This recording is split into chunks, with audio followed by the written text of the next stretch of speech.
বাসি বিছানায় বসে এই তিনটি কথা যে ব্যক্তি প্রতিদিন বলেন, তাকে আর জীবনে কখনো দুঃখের সম্মুখীন হতে হয় না। যতই তার পিছনে লোক লাগুক না কেন, সে সমস্ত কাজের সমস্ত সমস্যার একাই জয়ী হয়ে যায়। জানার আগে হে প্রভু, যে ভক্তরা লাইক করে কমেন্টে জয় শ্রী রাম লিখছে, তাদের তুমি সব বিপদে রক্ষা করো এবং সব সমস্যায় তাদের পাশে থেকো।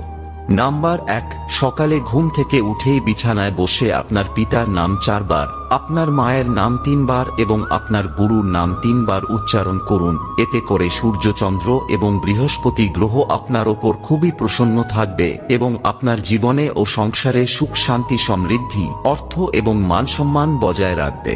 নাম্বার 2, সকালে ঘুম ভেঙে গেলে উভয় হাতের তালুতে চুম্বন করে আপনার ইষ্টদেবতাকে স্মরণ করুন। প্রতিদিন এটি করলে মা লক্ষ্মী, মা সরস্বতী এবং প্রভু শ্রীকৃষ্ণের আশীর্বাদ সদা আপনার ওপর বজায় থাকবে।